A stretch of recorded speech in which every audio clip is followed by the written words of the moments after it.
বিসমিল্লাহির রহমানির রহিম। আল্লাহ পাকের নির্দেশিত পথে চলার লক্ষ্যে যুগে যুগে যত নবী রসুল দুনিয়ায় পাঠাইয়াছিলেন, সকল নবীদের নবী আমাদের প্রাণপ্রিয় নবীজিকে অতি মর্যাদাবান করে মানুষগুলোকে অন্ধকার থেকে আলোর পথে আনার লক্ষ্যে এ ধরায় পাঠাইয়াছিলেন।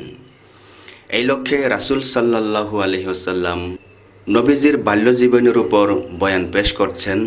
আলেমে দ্বীন, যিনি সারা বাংলায় ওয়াজ করে খ্যাতি অর্জন করেছেন, সুললিত কণ্ঠস্বর ইসলামী চিন্তাবিদ, সুনামধন্য আলেমে দ্বীন হযরত মাওলানা তোফাজ্জল হোসেন। স্থান: আমিনবাগ জামে মসজিদ, ঢাকা। ভলিউম 2। প্রযোজনা ও পরিবেশনা স্টার গোল্ড, 30 পাটুয়াটুলি, সালাম মেনশন, ঢাকা। রাখালের গার্জিয়ানরা বলেন, কালকে আবার এসে খেলবি, আবার এইভাবে গাছ খাওয়াবি। এখন আর দেরি করা যায় না, বাঘ ভাল্লুক বেরিয়ে গেছে। সকল ছেলেরা মায়ের কোলে উঠে, কেউ বাবার কোলে উঠে, দুই গালে চুমাইয়া চুমাইয়া বেড়া বকরি নইয়া বাড়িতে যায়। সবাই বাড়িতে চলে যায়, শুধুমাত্র দাঁড়িয়ে আছে আমার আপনার নবী। মুখের দিকে তাকায়, বাবার কোলে উঠেছো, বাবার কোলে উঠেছ। সবাই বাবার কোলে উঠে বাড়িতে যায়। সন্ধ্যা হয়, আমার নবীরে কেউ কোলে নেয় না।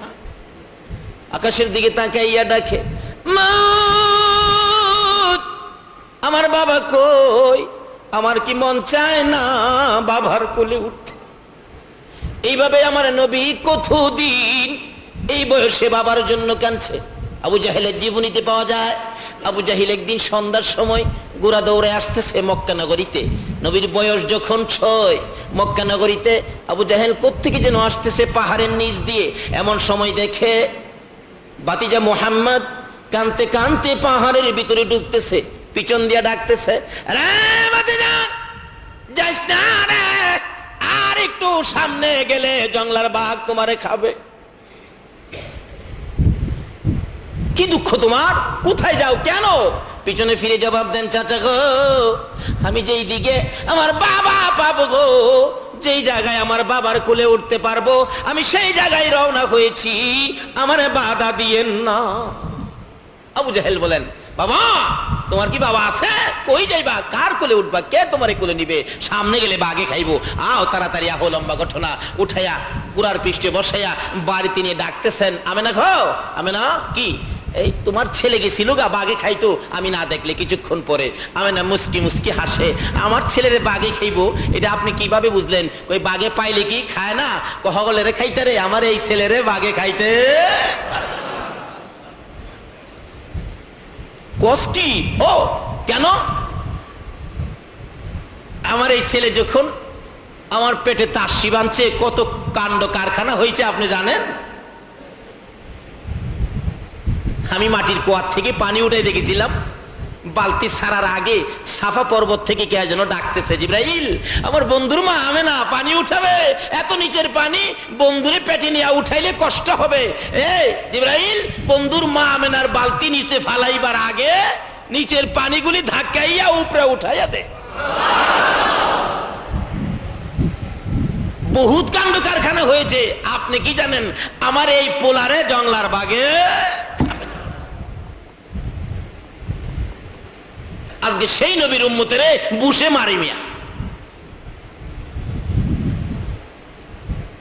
আসুন রবিউল আউয়াল চাঁদে সেই নবীর উম্মত হয়ে যায়, যে নবীর উম্মত 313 জন ময়দানে নামলে 1000-এর বেশি দুলিশাত হয়ে যায়। আমরা সেই নবীর উম্মত। তারা কোন মন্ত্র নিয়ে মাঠে নামছিলেন, আর আমরা কোন মন্ত্র নিয়ে মাঠে নামছি? আজকে আমাদের কোন দিকে, আমাদের অ্যাক্সিডেন্টের কারণটা কি, দিক কোনটায় চলে গেলাম, এটা বোঝার জন্য একটু আলোচনা করতেছি। আসুন সামনে বাড়ি। আমাদের ভাগ্য ভালো, আপনাদের ভাগ্য ভালো, এই রবিউল আউয়াল চাঁদে এটুকুন সময় দেওয়ার জন্য যারা আল্লাহর ঘরে বসে আছেন। এই রবিউল আউয়াল চাঁদে, পবিত্র ঈদে মিলাদুন নবীর চাঁদে আল্লাহ যে আমাদেরকে কবুল করেছেন, সকলে বলুন আমিন। আসুন আগে বাড়ি। আমার নবীকে কোলে নিয়ে বলতেছেন, না, আমার এই ছেলেকে তো জংলার বাগে খাবে না। নবীজি বলেন, চাচা, চাচা, আজকে কেমনে কেমনে একটু আদর করলেন, জীবনও নবীর আদর করে না। কারণ আমাদের দেশে তো অভ্যাস, এতিম পাইলে আরো কিভাবে কষ্ট দিব এই তালে খালি ঘুরে, আদরের তালে নাই। যাই হোক, এদিকে আমার আলোচনা না, আসুন যাই নবীজির কালটা। ছোট কাল থেকে আস্তে আস্তে বয়স যখন 6-এ পৌঁছলো, 6-এ যখন পৌঁছলো, একদিন খেলার মাঠে এই অবস্থার মধ্যে খুব কাঁদতেছেন। বন্ধুরা বাবার কোলে উঠে, কিন্তু আমি তো উঠতে পারলাম না। মায়ের কাছে গিয়ে বলতেছেন, মা মা কি আমার বাবা কই? মা দুইটা চোখের পানি ছাড়ছে। আমেনা, বাবা মোহাম্মদ তোমার তো বাবা নাই, যদি বাবা ডাকতে মন চায় আমারই বাবা ডাইকো, মা ডাকতে মন চায় আমারই মা ডাইকো। এই বলে শিশু নবী কান্দে, আমেনাও কান্দে। দুইজনের কান্দার আওয়াজ শুনে চলে আসেন দাদা আব্দুল মুত্তালিব।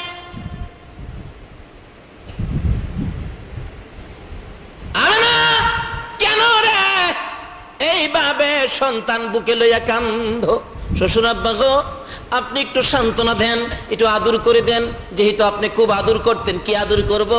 মুহাম্মদ বাবার জন্য কান্দে। অনের পোলাপান কান্দেনি বাবার লেখা। বাবা একটু বিরক্ত করলে কইরা মইরা যাইতে রাখা না।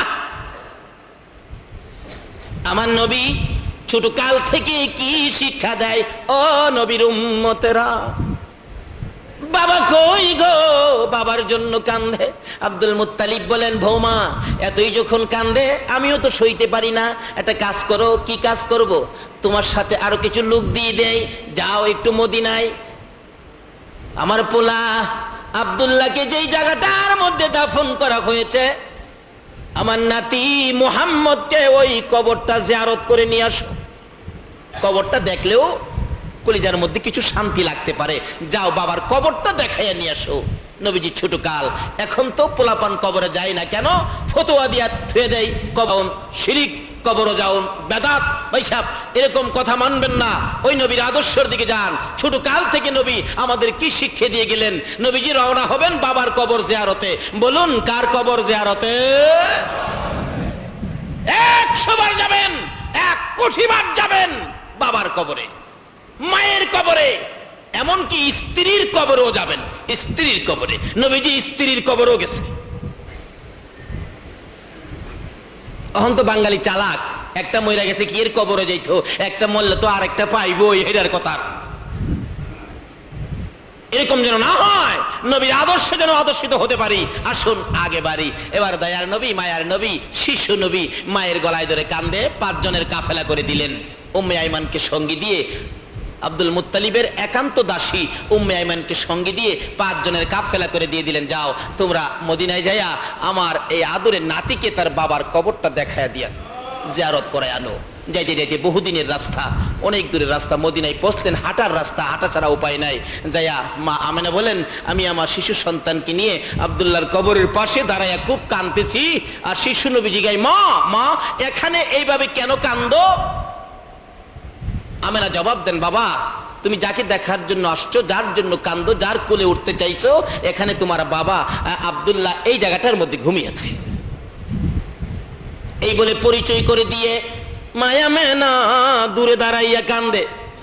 আমার নবী একবার বাবার মাথার পাশে বসে বসে ডাকে, আব্বা গো, জীবনে একদিন তোমার কোলে উঠলাম না, এত নিষ্ঠুর কেমনে হইলা গো?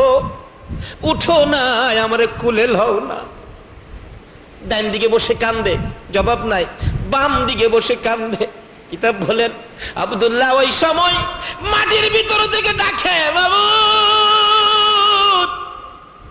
কবরের মাটি সরাইয়া দে রে, আমি তোমার বন্ধু মুহাম্মদকে একবার কুলে লইয়া 2টা গালে 2টা চুমু দিয়ে আদর করে দে। আমার আল্লাহ জবাব দেন, আব্দুল্লাহ রে, তোর বুঝি মন চায় আমার বন্ধুরে আদর করতে? আমার বন্ধুরে দেখোস নাই, কালিমা পড়স নাই? এই ভালোবাসাটুকু যখন এই মুহূর্তে আমারে দেখাইছো, যাই আমার বন্ধুর দেখাবো, বন্ধুর সাথে সাক্ষাৎ করাবো, বন্ধুর হাতে কালিমা পড়াবো, আমি আল্লাহ তোরে জান্নাতের মেহমান বানাবো। জোরে জোরে কন্যা সুবহানাল্লাহ। আর ইয়া মুহাম্মদ পিয়ারা নবী এসো নিরালা ইয়া মুহাম্মদ পিয়ারা নবী এসো নিরালা কন্যা ইয়া মুহাম্মদ পিয়ারা নবী এসো নিরালা ইয়া মুহাম্মদ পিয়ারা নবী তোমার দিদারে মনের গুচি বেজালা ইয়া মুহাম্মদ পিয়ারা নবী এসো নিরালা ইয়া মুহাম্মদ পিয়ারা নবী পাইব যারা নবীজির দিদার হবে তারা হাসরে পার পাইব যারা নবীজির দিদার হবে তারা হাসরে পার দয়া করে দেখা দিয়ে দূর কর জ্বালা হায়রে দয়া করে দেখা দিয়ে দূর কর জ্বালা ইয়া মুহাম্মদ পিয়ারা নবী এসো নিরালা ইয়া মুহাম্মদ পিয়ারা নবী তুফা জলের বাবু না নবী সারা হব না তুফা জলের বাবু না নবী সারা হব না নবীর আশিক পার হইবে হাসরের বেলা ইয়া মুহাম্মদ পিয়ারা নবী এসো নিরালা ইয়া মুহাম্মদ পিয়ারা নবী এইসব কষ্ট হইতাছে আপনাদের কষ্ট হইলেও তো নবীর আলোচনা চলবে নবীর পক্ষে থাকতে রাজি আছেন নবীর পক্ষে থাকবে যে আল্লাহর পক্ষে আল্লাহ তার পক্ষে থাকবে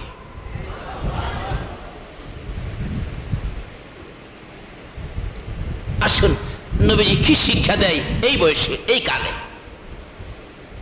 খুব কাঁদতেছে কাঁদতে কাঁদতে অস্থির বাবা আর কোলে নেয় না মা আমেনা বলেন বাবা মুহাম্মদ বুঝেছি তোমার বাবা কোলে নিবে না আয় আমি মায়ের কোলে তাই না কোলে নিলে নবী আমার মাথাটুকু মায়ের কাঁধের উপর ফালাইয়া পিছনের কাপড় নবী বিছায় আমেনা বলেন বাবা মুহাম্মদ আর কাঁদলে লাভ হবে না লম্বা ঘটনা কিছুদিন বেড়াইলেন নানার বাড়িতে আবার রওনা হবেন মক্কার দিকে রওনা হবেন আধা রাস্তায় যাওয়ার পর আবওয়া নামক স্থানে মা আমেনা ডাকেন উম্মে আইমান রে কেন জানি আমার শরীর ভালো লাগতেছে না তাবু টানাও তাবুর ভিতরে শুয়ে একটু ক্লান্ত শরীর রেস্টে আছেন মা আমেনা বলেন আমার শরীর কেন জানি গরম হয়ে আসতেছে মাথায় পানি দিব একটু পানি দিলে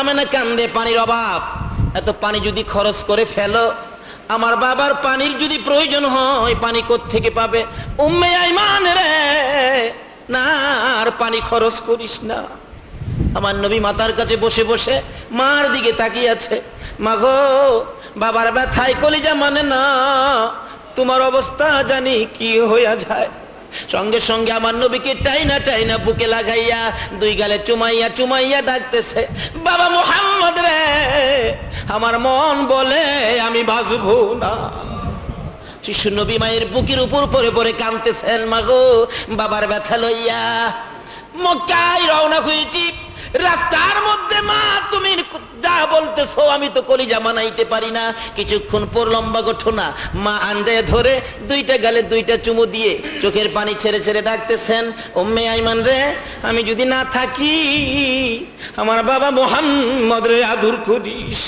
এই বলে বাবারে বুকে লইয়া দুইটা চোখ বন্ধ হয়ে বিদায় হয়ে গেছে আমার নবী মরা মায়ের বুকের উপর পরে পরে কান্দে বাবা খুঁজতে যাইয়া মা হারাইলাম কে আমার আদর করবে আমার আল্লাহ বলেন দুনিয়ার মানুষের কাছে তোমার এই অভাব তুলে ধরবো এই অভাবের অভাবী হলে তোমাকে দুনিয়ার যে কেউ ভালোবাসবে গো বন্ধু আমি আল্লাহ তারে ভালোবাসবো বন্ধু শুধু এটাই নয় তুমি যে বাবার কবরের পাশে কাঁদছো, মায়ের মৃত্যুতে কাঁদছো, এটা সমস্ত পৃথিবীর মানুষের কাছে পৌঁছে দিব।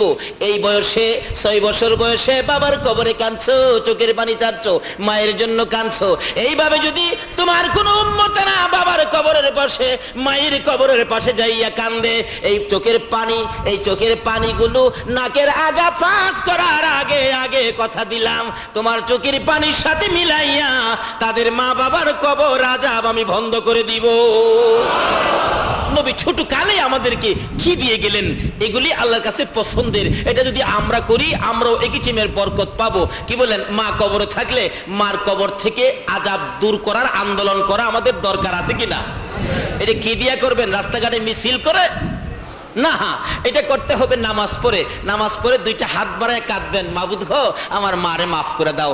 মা এই কিসিমের দোয়া আমাদের কাছে পাবে কিনা বলুন তো? কেন? মা একালে আমাদের জন্য কষ্ট করে নাই? ছোটকালে দেখেন একসাথে যখন সংসার ছিল, গ্রামের বাড়িতে থাকতেন তো একসাথে সংসার, চাচা একসাথে, এমন সময় বিয়ে শাদী করেছে অনেকেই, 5-7 জন ঘরের মধ্যে মহিলাই খালি দেখবেন। আমরা খালি প্রথম অবস্থায় মার প্রথম সন্তান তো, মা কোলে নিয়ে খাইতে বসছিল ছোটকালে, একান্নভুক্ত সংসার, মা দেখছেন খাইতে বসছে, এমন সময় মার কোলে থেকে 50 গ্রাম পায়খানা করে দিছিলাম। করেন নাই মার কোলে পায়খানা? এখানে কেউ বলতে পারবেন যে আমি মার কোলে পায়খানা করি নাই?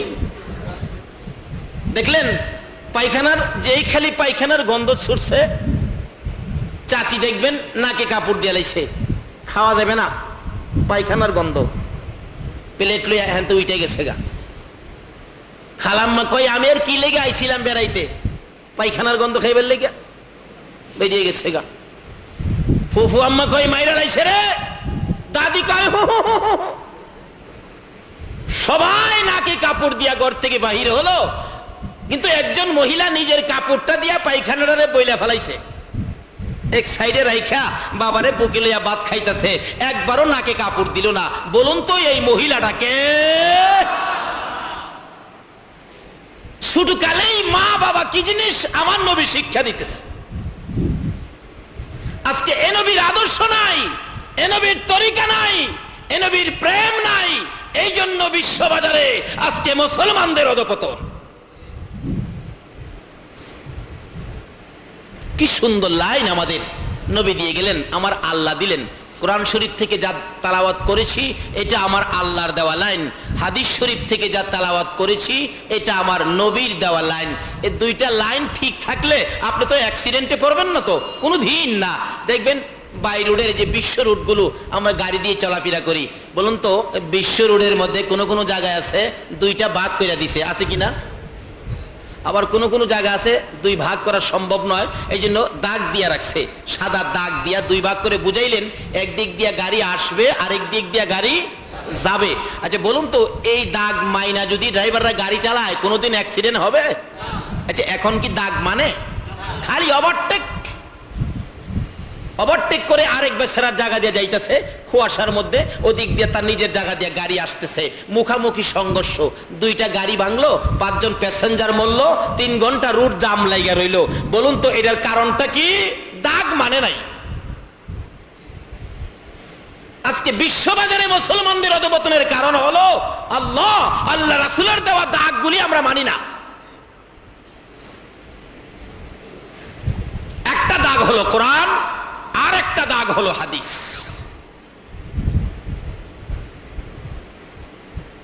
এই দাগগুলি যদি মানতে পারেন কোনো বিপদ নাই, কোনো ঝামেলা নাই, কোনো অ্যাক্সিডেন্ট নাই। এই দাগগুলি কিভাবে মানবো এই জন্য আসছে আলোচনায়। আসুন, আল্লাহ রাব্বুল আলামিন যা বলতেছেন, নিজের বন্ধুর পরিচয় দিতেছেন আমাদের কাছে, ছোট কাল থেকেই বন্ধুর পরিচয় তুলে ধরছেন। বন্ধুগো তোমাকে কিন্তু অসহায় হতে দেয় নাই, ছোট কালেই। বলুন তো হালিমার কুলে নবীর আদর বাড়ছে না কমছে? তারপরে যখন বয়স 6 হয়ে গেল, মা আমেনাও দুনিয়ার থেকে বিদায়। মা কত কষ্ট করেছে, আমাদের মাও কিন্তু ছোটকালে বাচ্চা নিয়ে এরকম কষ্ট করে। এই মার জন্য দোয়া, এই ব্যবস্থাটা রাসূল করে দিয়ে গেলেন। চোখের পানি যদি আসে, নবীর চোখে পানি আসছে বাবার জন্য, মায়ের জন্য, আল্লাহ কবুল করেছে। বন্ধু এইভাবে যদি কেউ মা বাবার জন্য কান্দে, কথা দিলাম এই চোখের পানির বিনিময় আমি তাদেরকে মাফ করে দিব। যেই হোক লম্বা ঘটনা, শুধু এটুকের মধ্যে ওয়াজ করলে কয়েক ঘন্টার দরকার। আসুন সামনে বাড়ি। 6 বছর যখন শেষ হয়ে যায়, মা আমেনা দুনিয়া থেকে বিদায় হয়ে গেলেন। আমার নবী এখন তো মাও নাই বাবাও নাই। মাঝে মাঝে নবী নির্জনে বসে থাকেন। নবীজির দাদা আব্দুল মুত্তালিব দেখলে দৌড়াইয়া যায় কোলে আনে, কিন্তু দাদাও যেন অসুস্থ হয়ে গেলেন। বয়স নবীজির 8 বছর পার হয়ে যায়, দাদাও এখন দুর্বল। দাদা চোখের পানি ছেড়ে দেয়, নাতি রে আমিও মনে হয় বাঁচবো না, তোমারে আদর করব কে? অথচ নবীকে অসহায় হতে দেয় নাই। বাবা নাই, যে যার কাছে যায় সেই আদর করে। সুবহানাল্লাহ। আল্লাহ বলেন, বন্ধুকে ওখানে কেউ নাই, আমি আমার ফেরেশতাদেরকে দিয়ে তোমার আদর করাইছি। কেন? হযরত আব্বাস রাদিয়াল্লাহু তাআলা আনহুর জীবনী খুলে দেখুন। আব্বাস বলেন, আমার ভাতিজা এতিম, ভাতিজা হইছে পরে আমি কিছু কাণ্ড কারখানা দেখছি। কিরকম কাণ্ড কারখানা? একদিন রাত্রের বেলা গেলাম, নবীজি দুনিয়াতে আসার 3 দিন পরে। বলুন তো 12 তারিখ দুনিয়াতে আসলে 3 দিন পরে যদি আব্বাস এই কাণ্ড কারখানা দেখে, তাইলে ওই সময় রবিউল আউয়ালের চাঁদের কয় তারিখ হইছে? 15 তারিখে। আকাশের চাঁদটা কি ছোট না বড়? হযরত আব্বাস রাদিয়াল্লাহু তাআলা আনহু বলেন, আমি নবীজি দুনিয়াতে আসার, আমার ভাতিজা দুনিয়াতে আসার 3 দিন পরে একদিন গেলাম, যায়া দেখি ঘরের ভিতরে রাত্রের বেলা ফাঁকেদা চুকি দিয়া দেখি একটা লাইট ফোকাস হয়ে রয়েছে। তো আবার দেখি ঘরে কেউ নাই, কিন্তু যে দোলনার মধ্যে রাসূল শুয়েছিলেন, দোলনাটা অটোমেটিক জ্বলতেছে। ঘরে কেউ নাই, দোলনাটা ঠিকই দুলতেছে। আবার দেখি আমার ভাতিজার হাত নড়ে, হাত নড়ার দিকে তাকাইয়া দেখি এই হাত নড়াটা আকাশের চাঁদের মধ্যে গিয়ে লাগছে। আঙ্গুল নাড়া দিলে হাত নিচে আসে, আঙ্গুল উঠাইলে চাঁদ উপরে যায়, আঙ্গুলের সাথে চাঁদ উঠানামা করতেছে। জোরে জোরে কন্যা সোহা। আচ্ছা, এরকম একটা ঘটনা আমাদের হয়েছে কিনা ছোটকালে? কিন্তু চাঁদ তো উঠছে না, নামছে না, আসছে না, কিন্তু মা কিন্তু একটা গান গাইতো, আয় আয় চাঁদে মামা, কয় না কয় না?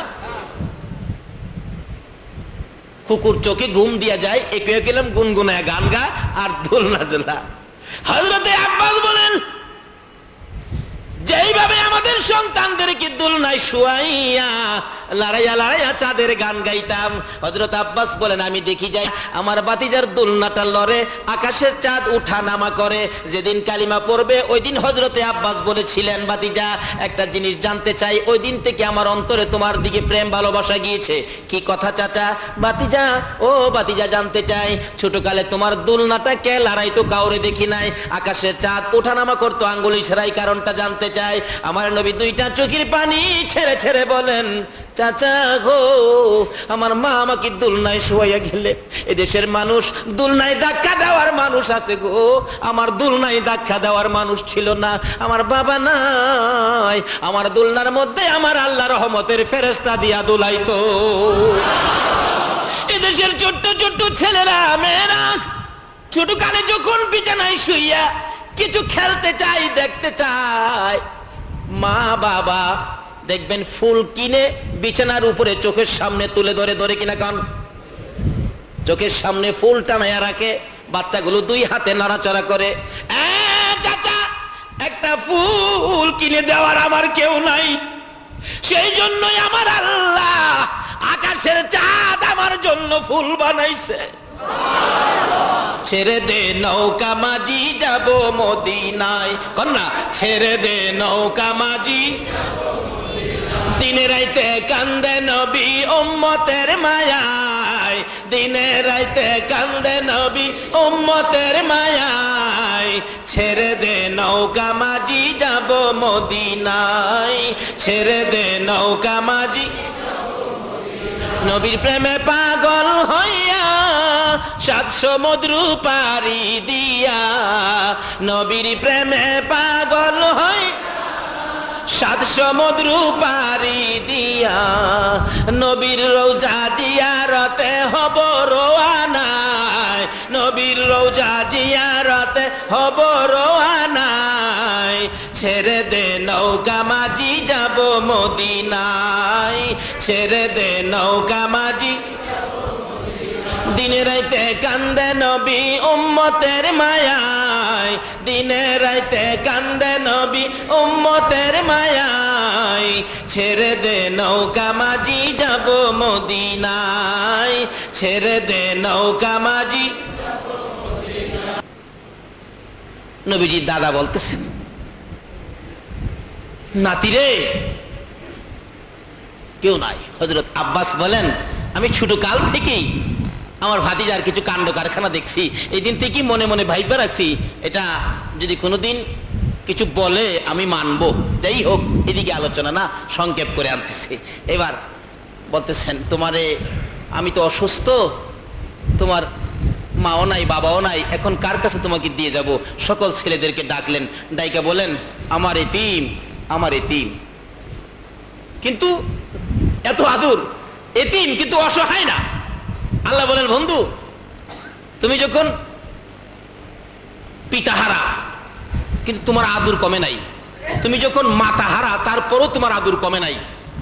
নবীজি দাদার কাছে থাকতেন, কিন্তু দাদা সকল ছেলেদেরকে দিয়ে কাজ করাইতেন, কিন্তু আমার নবীরে কোনোদিন একটা কাজ করার জন্য দেয় না।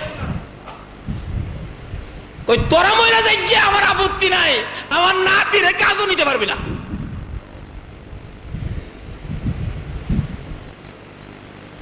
আল্লাহ কয়, বন্ধু হো কি খবর? কই না, আদর আছে। এই নবীর উম্মত হইতালে আল্লাহর কাছে আপনাদেরও আদর আছে। ছাড়ে না, কোনো কাজ আমার নাতিরে দিতে পারবি না। যেই হোক, এবার নবীজির দাদাও দুনিয়া থেকে বিদায় মুহূর্ত সকল ছেলেদেরকে ডাকলেন, আসো এদিকে আসো। আবার কেন ডাকছেন? চোখের পানি ছাড়তেছে বুড়া মানুষ, আমার এই নাতিরে তোরা কে নিবে? আমি তো দুনিয়ায় থাকবো না, চলে যাব, তোরা কে নিবে? আমির হামজা গিয়া কয়, আব্বা আমারে দেন, আমি নিব। কতক্ষণ চায় থেকে কয়, না রে, তুই আমার এই নাতির আদর করার মতো মন মানসিকতা তোর নাই। কব কন কি? হা, পারতি না।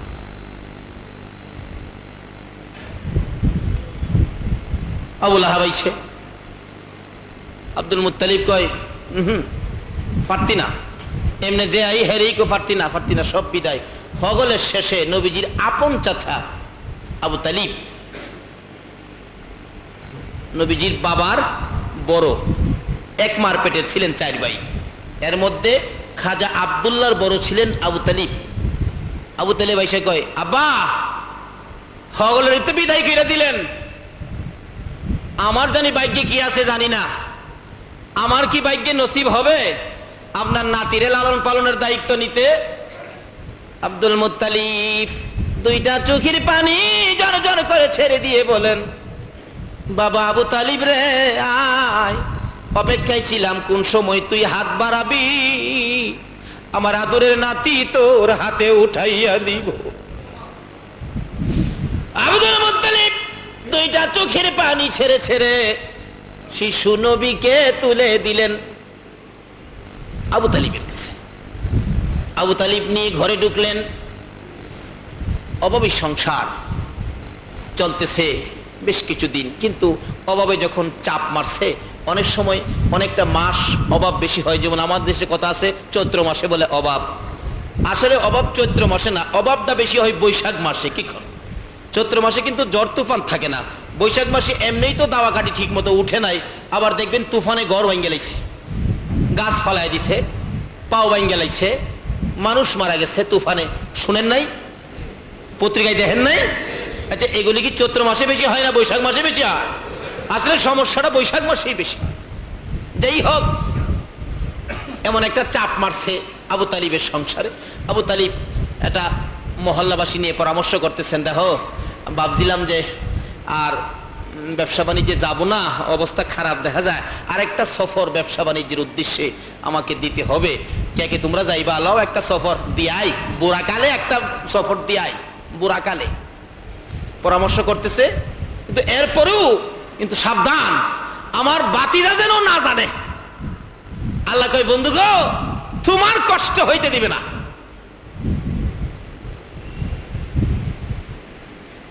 বাতিজা যেন না জানে। বাতিজা যদি জানে যে বুড়া বয়সে চাচা অভাবে সংসার দেখে করতে বেরিয়েছে, আমার বাতিজা কষ্ট পাবে। বাতিজা যাতে না জানে, সাবধান। চুপচাপ কাফেলা তৈয়ার হয়ে গেছে। বলুন তো নবীজি কি জানতে বাহি আছে? আরো যদি কোন বাহি আছে? আপনারা তো শহরে থাকেন মিয়া, গ্রাম এলাকাতে দেখবেন পোলাপান বাবার পাগল থাকে, চাচার পাগল থাকে। অনেক সময় দেখেন বাবা ঢাকা আইব তো গ্রাম থেকে খালি কইতেছে আব্বা আমি যাবো ঢাকা, আমি যাবো ঢাকা। অনেক কিছু বুঝাইলেন মানে না, 10টা টাকা দিলেন মানে না, 20টা টাকা দিলেন মানে না, যামু অবশ্যই 50 টাকা দিয়া কয় বাবা তোমার যাওয়ার কাম নয়, আবার যাই বলা তোমার নিমু। ছেলেটা চুপ করে ঘরে গেছে গা। ঘরে গেছে পরে বাবা তো মনে করছে হ্যাঁ বুঝাই লাইছে, যায় যেই খালি রিক্সা তুলছে, বাস স্ট্যান্ডে যাবো, ট্রেনের স্টেশনে যাব, রিক্সার মাঝে উঠটা খালি রিক্সার টান দিছে, হ্যাঁ জামাটা কান্দে ফালাইয়া গিয়া রিক্সার বডি তৈরা বেরিয়েছে। এরকম পাগল আছে না পোলাপানের মধ্যে? টাকাই ধরেন না, অফিসে যাইবো, পোলাটা সবসময় বাবার পাগল, মার কাছে যায় না, এরকম পোলা আছে না? মা কই কিরে পেটে রাখলাম আমি, না তোর বাবার পেটে হইছস? পোলা দেখতেন কয় হা বাবার পেটে হইছি। অফিসে যাওয়ার সময় পোলারে বুঝাইতে পারেই না, অনেক কিছু দিয়া বুঝাই ছুঁইছে। পোলা কয় এমনি বুঝাইছো? আমি এমনি ঠিক আছি। রিক্সা তুলছে বাবা, অফিসে যাইবো, যে খালি রিক্সা টান দিছে পিছে তাদের বেরিয়েছে। যাইতে যাইতে যাইতে যাইতে যাইতে যাইতে কিছু দূর যায় রিক্সাওয়ালার সাথে ওই মহাজন কথা কয়, লোকটা কথা কয়, এ বেটা তোর ছেলে মেয়ে আছে নাকি? রিক্সাওয়ালা কয় চাচা আমার তো 3 ছেলে। কত ছেলেগুলি কেমন? কোচা সা কি কমো, 2টা যেমন তেমন, মাইল লাড়া তো করে বেশি পাগল, এই বাড়িতে বাইরে আইতে বড় যন্ত্রণা করে। আর তোরটা বন্ধ কর, আমার যে একটা পিচ্ছি এটারে তো থুইয়া অফিসে যাইতে পারি না, বাজার যেতে পারি না, কোথাও যেতে পারি না। আজকে কোন রকম 50টা টাকা দিয়া কোন রকম ঘরে থুইয়া বাইরেছি। এই ফাঁকে দা পোলা পিছেতে বাইরে কয় আব্বু,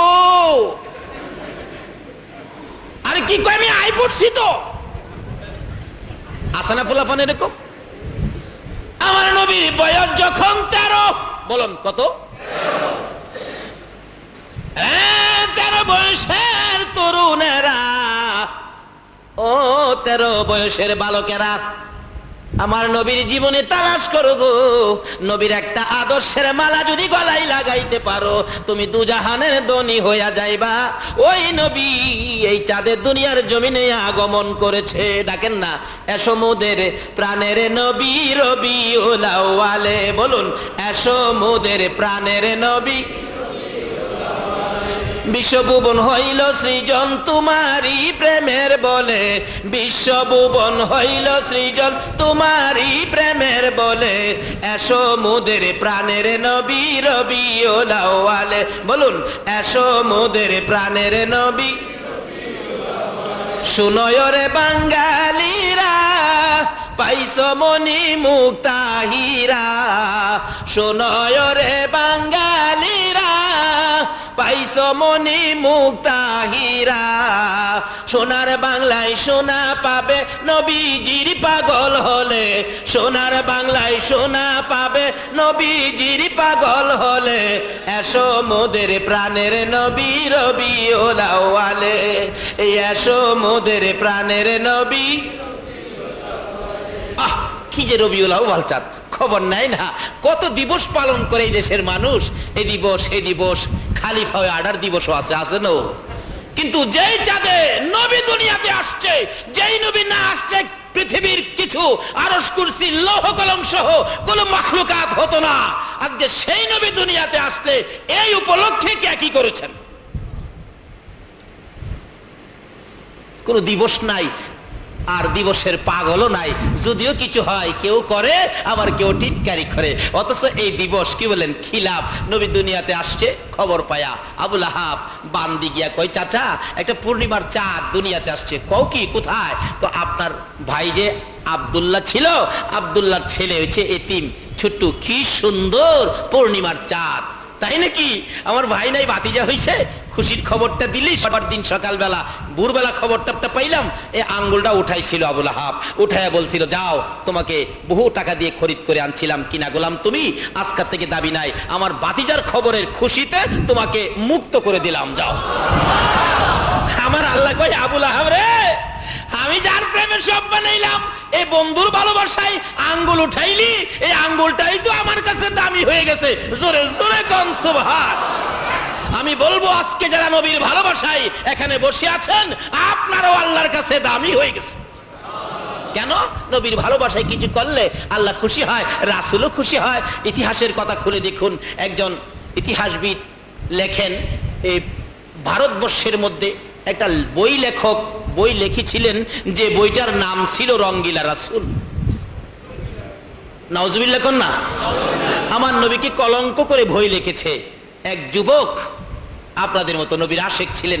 যুবকটা চোখের পানি ছেড়ে দিয়ে বাড়িতে গেছেন, মা একটা খবর শুনলাম। কি খবর? আমার নবীকে কলঙ্ক করে বই লিখেছে, এটা তো সহ্য করতে পারি না। মা বলেন, কি করতে চাও বাবা? মা, আমি আসতেছি। গোসল করলেন, পায়জামা পাঞ্জাবি পরে পাঞ্জাবির নিচে একটা ছুরি ঢুকাইলেন, যাইয়া মার পায়ে সালাম করতেছেন, মা আমার বিদায় দাও, যদি ভাগ্য ভালো হয় দেখা হতে পারে, না হইলে দেখা নাও হতে পারে, বিদায় দাও। মার পায়ে সালাম করে বিদায় হলেন। নবীর দুশ্মন দুনিয়ার থেকে বিদায় করবেন। যে ডাকতেছে, রঙ্গিলা রাসূল লেখকের বাড়ি কোনটা? বললেন তো সামনের বাড়িটা। বাড়িতে আছেন লেখক সাহেব? হ্যাঁ বাড়িতে। এদিকে আসেন। আপনি কি আমার নবীকে কলঙ্ক করে বই লিখেছেন? তুমি কি বলতে চাও? এদিকে আসেন না। চেহারাটা যেন আগুনের মতো লাল হয়ে গেছে। এদিকে আসেন। যে নবীর উসিলায় কুল কায়নাত, সেই নবীকে কলঙ্ক করে দুনিয়ার আলু বাতাস খাবেন। কাছে আসেন। কি বলতে চাও? মেজাজ গরম করে এই কি বলতে চাও? কাছে আসার সাথে সাথে ছুরিটা বাহির করে কলিজাটার মধ্যে লাগাই দিচ্ছে। দুনিয়ার থেকে বিদায়। লোকেরা বলেন, যুবক সরে যাও এখান থেকে, পুলিশ আসবে, ব্রিটিশের আইন ধরে নিয়ে যাবে। নিয়ে যাক, বিশ্বের বাজারে প্রমাণ করতে চায় আমি একটা যুবক। এমন মা আমাকে পেটে নিয়েছে যে মায়ের সন্তান নবীর দুশ্মন বিদায় করেছে। আজকে কোন মা এই মসজিদের সন্তানগুলো পেটে রাখছো? এর মধ্যে থেকে যদি কোনো মা কবরে থাকে, এই মাহফিলের বরকতে তাকে মাফ করে দেওয়া হয়েছে। ডাকতেছে, সরে যাও। না, সরবো না।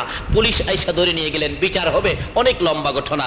বিচার হবে, বিচারের রায় হলো আগামীকাল 12টা 1 মিনিটে তোমাকে ফাঁসি দেওয়া হবে। ঠিক আছে, কিছু কথা আছে? জি বিচারপতি। কথা কি? একটা কথা, যে মা আমার মতো সন্তান পেটে রাখছে, নবীর আশেক পাগল আমি, এই মাস কাছে একটা রাত্র থাকতে চাই মার আদুরে। যাও, পুলিশ পাহারায় মার আদুরে থাকবে। মা, মা কি বাবা? আমার তো ফাঁসির রায় হয়ে গেছে। মা চোখের পানি ছেড়ে দিছে। বাবা তোমার ফাঁসি? কালকের থেকে আমারে মা বলে আর ডাকতে পারবি না। না, ছেলেটা বুঝায়, মা কাঁদবেন না, আপনি হাসরের দিন তো গৌরব করতে পারবেন, আমার পেটের সন্তান নবীর দুশ্মন বিদায় করেছে। আজকে 12 দিন ব্যাপী রবিউল আউয়ালে ঈদে মিলাদুন নবীর মাহফিলের আয়োজনের কে সদস্যগুলো কারা? আপা হাসরের দিন গৌরব করতে পারবে, আমার ছেলেরা 12 দিন ব্যাপী নবীর স্মরণে মাহফিল করেছে।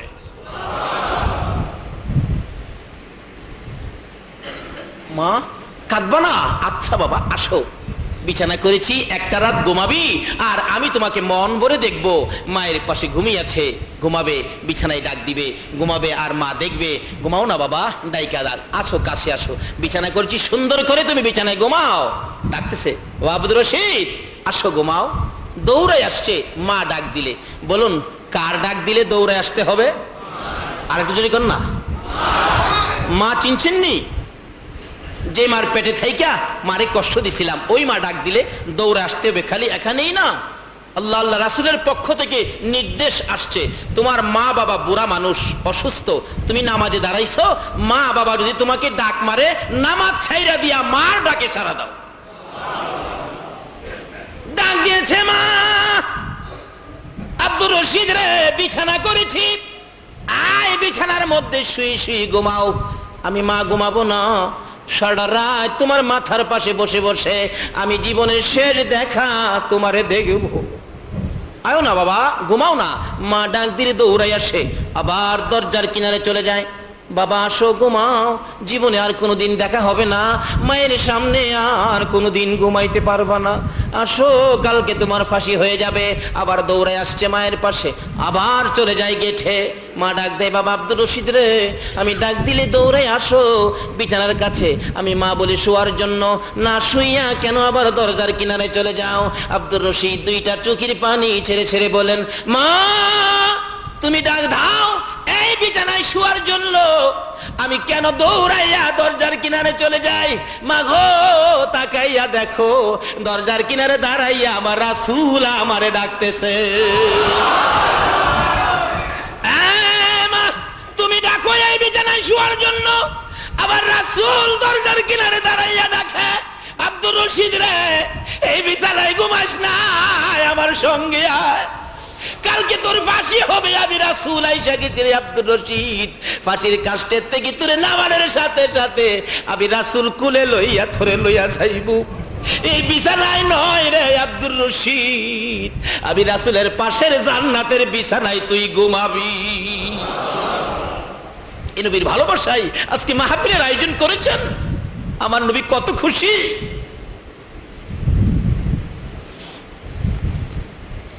বলতেছিলাম ওই নবীর প্রেম আর ভালোবাসার মালা গলায় লাগান, আমার আল্লাহ খুশি হবে গো, রাসূল খুশি হবে গো, যে নবীর প্রেম আর ভালোবাসায় আমার আল্লাহ এত কিছু করেছেন, এক নবীর জন্য এত কিছু করেছে।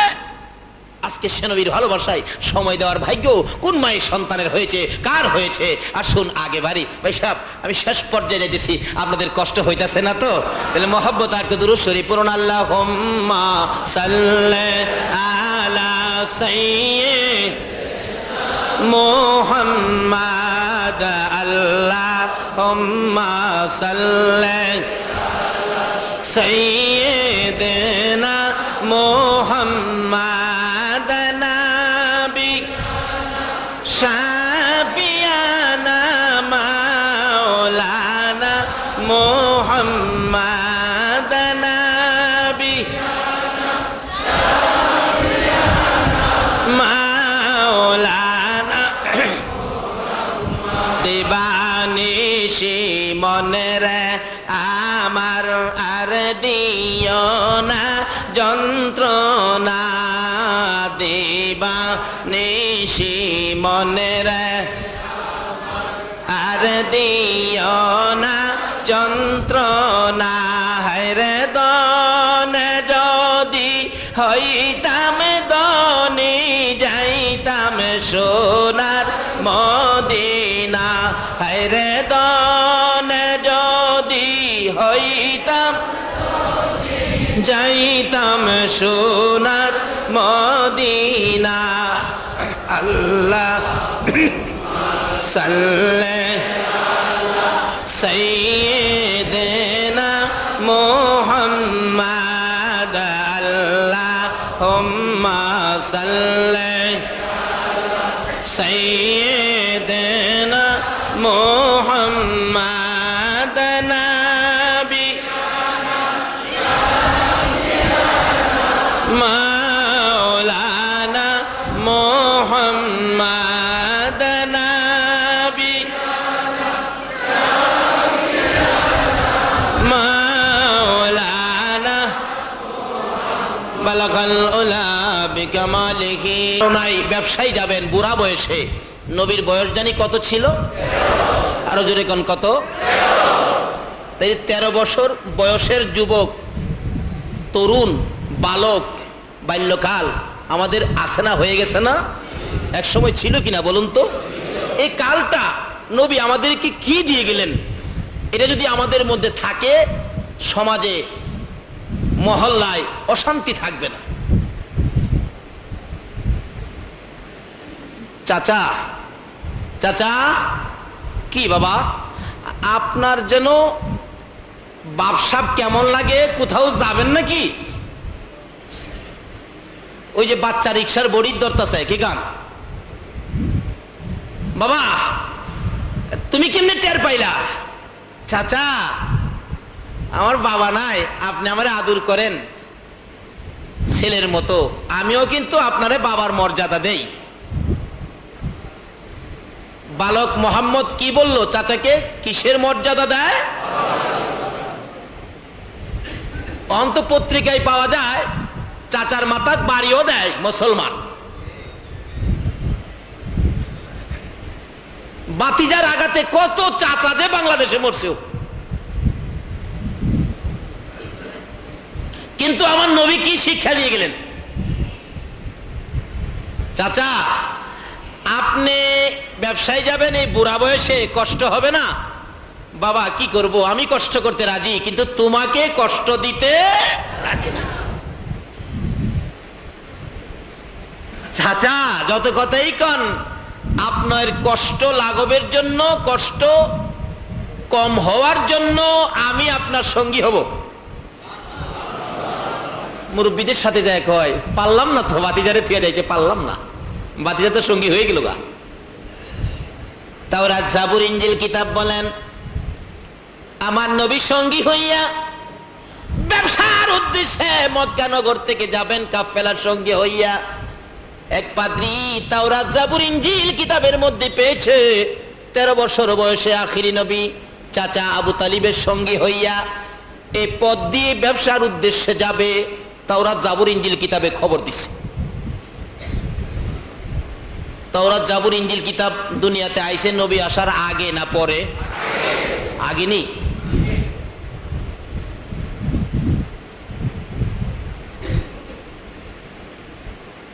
কেউ যদি কয় নবীজি 40 বছর বয়স হইছে পরে নবী হইছে, তাহলে কথাটা কি সঠিক হবে না ভুল হবে? আল্লাহ তাদেরকে বুঝ দেখ, ঠিক আছে? সকালে বলুন আমি।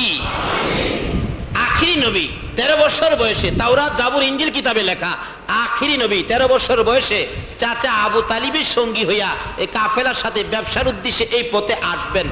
এই খবর যেদিন তাওরাত জাবুর ইনজিল কিতাবে পাইছে ওই পাদ্রী ওই দিন থেকে একটা মুসাফির খানা করে মক্কার কোনো কাফেলা পাইলেই বসায় খানা খাওয়ায়, খাওয়ায়া জিগায় তোমাদের সাথে 13 বছর বয়সের কোনো বালক আছে? কই না, নাই তো। যাও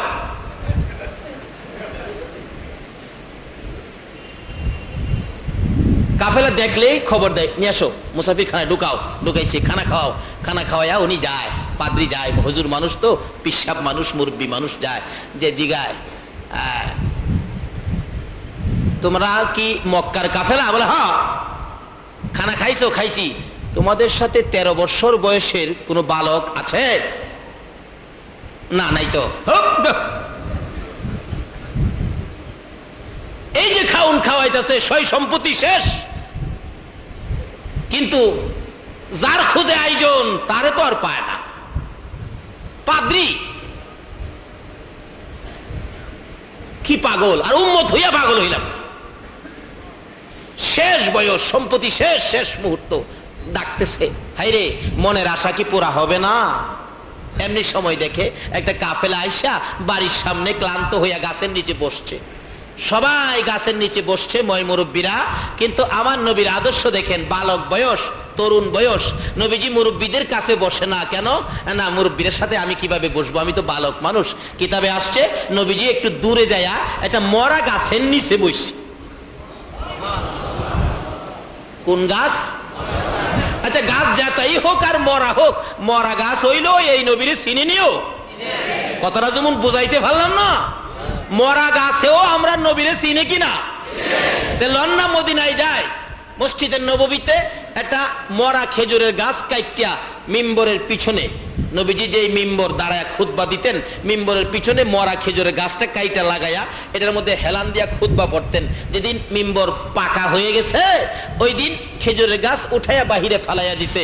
নবীজি খুতবা দিবেন, এমন সময় দেখে কান্নার আওয়াজ শোনা যায়, এতিমের মতো কান্না, কে যেন কান্দে। নবীজি তো মায়ার নবী, কান্দা শুনলে নবী বলেন দেখো তো কান্দে কে? সাহাবীরা বলেন হুজুর কেউ তো কাঁদে না, এই তালাশ করে দেখো না, আমার কানে কান্দার আওয়াজ আসতেছে। যায় দেখে মরা খেজুরের গাছটা যে এটা কাঁদতেছে। রাসূলের হাতে দিলে আরো কান্দা বাড়ছে। নবী বলেন কি ব্যাপার, তুমি মৃত কাঁদতেছো? আচ্ছা ব্যাপারটা কি, কি দুঃখে তুমি কান্দো? ইয়া রাসূলুল্লাহ দুঃখ আমার একটা, মরা গাছ কথা কয়। সুবহানাল্লাহ কইতেন না? আরে নবীর প্রেমের পাগল যারা প্রেম খেলা খেলে, হায়রে নবীর প্রেমের পাগল যারা। এসব মাঝে মাঝে গজল কইলে খারাপ লাগে আপনাদের কাছে? ঢাকা শহরে আমার ক্যাসেট শোনেন নাই? ফাঁকে ফাঁকে আসে নাই গজল? আমি এভাবেই ওয়াজ করি, এই গজল মাঝে মাঝে নিজে বানাই, নিজে গাই, এভাবেই। যার ভালো লাগে দাওয়াত দেয়, যার ভালো লাগে না দাওয়াত দেয় না, এতে আমার কোনো আসে যায় না। আমি বুক ফগড় ডাইরিও রাখি না। মন চায় নবীর শান মান গাইতে গায়, কার ভালো লাগবে এতে আমার কোনো আসে যায় না। আমার মদিনার কামলেওয়ালা খুশি হইলে, আমার আল্লাহ খুশি হইলেই যথেষ্ট। আপনারা কি সেই মদিনার কামলেওয়ালাকে খুশি করতে চান? আমার আল্লাহকে খুশি করতে চান? কিভাবে করবেন? মরা খেজুরের গাছ কি করে দেখেন না মিয়া? কানতে কানতে অস্থির, নবীজি হাতে নিয়ে ডাকতেছেন, আরে বাবা তুমি তো মৃত, কাঁদো কিভাবে? হুজুর আর সহ্য হয় না, আমি আপনার পেটের সাথে লাইগা থাকতাম, কত যে শান্তি, মরা বলে শান্তি পায়। যে মরা খেজুরের গাছ নবীর প্রেমে যদি শান্তি পায়, নবীর উম্মত হইয়া যদি, নবীর ভালোবাসা লইয়া যদি মইরা কবরও যাইতারি, বলুন তো আমরা শান্তি হবে না অশান্তি হবে? আল্লাহু আকবার। কবরও যেদিন কিনে ভারত সফরে গেছিলাম, বেশ অনেকদিন ছিলাম ভারতে, যাই দেখি ভারতে একটু মজার ঘটনা। ভারতের উত্তর প্রদেশ জায়গাটা মনে রাখবেন, অনেকে আছে এগুলি বিশ্বাস করতে রাজি না। ভারতের উত্তর প্রদেশ জায়গাটার নাম শফিপুর, যেমন ঢাকার শহরে জায়গাটার নাম কি? শান্তিনগর। উত্তর প্রদেশের শফিপুর জায়গাটার নাম। এক আল্লাহর ওলি নবীর আশেক ছিলেন, উনি বলেন আমি মারা গেলে আমার মাটির নিচে দাফন করিস না, মাটির উপরে রেখে দিবি। কোন কি পয়সা গইলে যাইবেন না? কই হেইটা কি তোরার চিন্তা? নবীর আশেক মানুষ ছিলেন, এখনো আছেন। এটা যা শুনলাম, খুব আগ্রহ হলো দেখার জন্য, গেলাম দেখার জন্য। যায়া দিহি এখনো লাশটা উপরে, কাফন পরানো, মাথার মুড়ি, পায়ের মুড়ি বাঁধা, কাফন পরানো, উপরে দিয়ে একটা চাদর দিয়ে ঘুরে রাখছে। যে বললাম যে আমি তো বাংলাদেশ থেকে আইছি, বুঝাইলাম তাদেরকে এটা লাশটা এইভাবে নাকি আছে, পরে আছে, এটা দেখার জন্য। তখন যে মেন খাদেম, উনি বাংলাদেশ থেকে আসলাম বলে মেহমান পাইয়া ওনার বাড়িতে নিছে, উনি কিছু খাওয়াইলেন, খাওয়ানোর পরে আরেক খাদেমরে বলছে ওনারে ভালো করে দেখায় দাও, নিয়ে তালা মারা থাকি ঘরটা খুইলা দিল, ভিতরে ঢুকলাম, যায় দেখি এখনো লাশটা মাথার মুড়ি পায়ের মুড়ি বাঁধা শুয়ে রইছে। জিগাইলাম কতদিন হয়েছে এই অবস্থা? মাটির উপরে পড়ে রইছে। যে খাদেম বলেন 300 বছর হয়েছে লাশ মাটির উপরে। এই নবীর প্রেম আর ভালোবাসায় মরা গাছ কি করতে মিয়া? আমরা তো লন্ডা হিসাব করি। এই নবীর প্রেমে কিছু করতে রাজি আছেন? শুধু এই মিলাদুন নবী নয়, প্রত্যেক বাসায়, প্রত্যেক ঘরে ঘরে রবিউল আউয়াল চাঁদে একটা করে মিলাদ পড়াবেন। আর কিচ্ছুই খরচ করার মতো ক্ষমতা নাই, এক প্যাকেট বিস্কিট নিয়ে মসজিদের ইমাম সাহেব হুজুরকে দিয়ে মিলাদ পড়াবেন, নবীর স্মরণে বাচ্চাদের কানে কানে পৌঁছে দিবেন। এটা ওই চাঁদ যেই চাঁদের নবী আসছেন, যেই নবী না আসলে পৃথিবীর কিছু হতো না।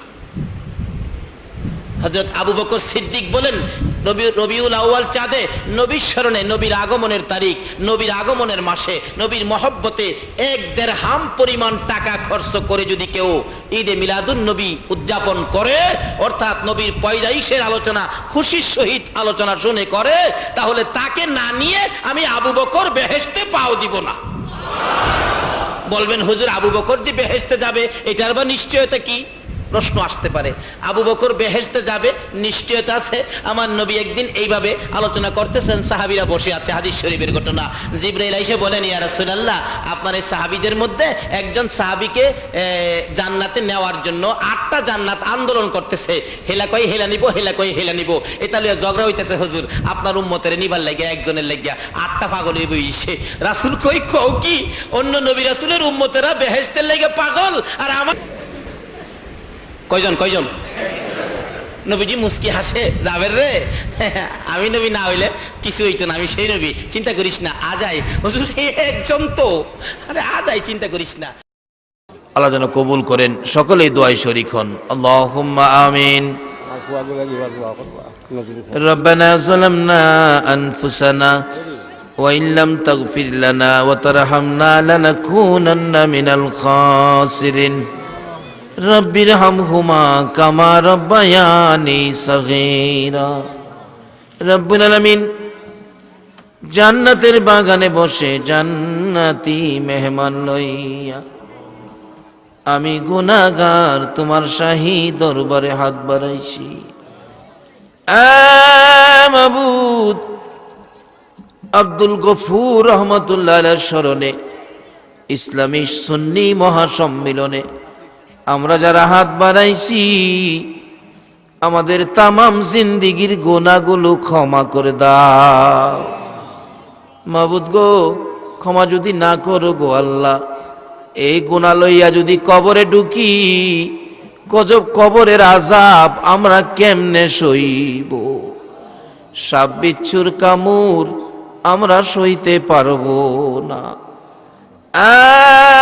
মাবুদ, 1 টাকা ঋণ থাকতে একটা গুনাহ আমলে থাকতে আমাদেরকে সাদা কাফন পরাইও না। আজকের মাহফিলে যাদেরকে নিয়ে হাত বাড়াইছি, আমি জানি না এই শীতের মধ্যে এত রাত পর্যন্ত যারা বসে আছে, কার মনে জানি কি ব্যথা রে, কি জানি দুঃখ রে, কার মনে জানি দুঃখ বাবা নাই, কার মনে জানি দুঃখ মা নাই, মা নাই। যার মা নাই এই অভাবটা কি দিয়া পুরা হবে রে আল্লাহ। যার বাবা নাই এই অভাব কি দিয়া পুরা হবে রে আল্লাহ। যারা মায়ের অভাবী, বাবার অভাবী, আজকের মাহফিলের উসিলাই, মহরম চাঁদের উসিলাই, ইমাম হুসাইনের কারবালার জমিনের তাজা রক্তের উসিলাই ওই সকল মা বাবার কবরগুলো জান্নাতের বাগান বানাইয়া দাও। মাবুদ গো, মা বাবা যার দুনিয়াতে আছে হায়াত বাড়িয়ে দাও। মা বাবা কেমন জিনিস বুঝার তৌফিক ছেলে মেয়েদেরকে দান করে দাও।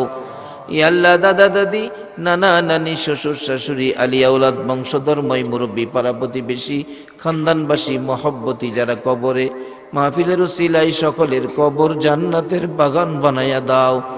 হ্যাঁ মাবুদ, খাস করে আজকের এই সমাজ কল্যাণ পরিষদ, এই সংস্থার সকল সদস্যগণকে তোমার মায়ার হাতে দিলাম গো আল্লাহ, তাদেরকে তুমি কবুল করে লও আল্লাহ। সংগঠনের সকলের বংশ থেকে যারা কবরে চলে গেছে, মা বাবা, দাদা দাদি, নানা নানি সহ আত্মীয় স্বজন, বংশধর সকলের কবর মাহফিলের উসিলাই জান্নাতের বাগান বানাইয়া দাও।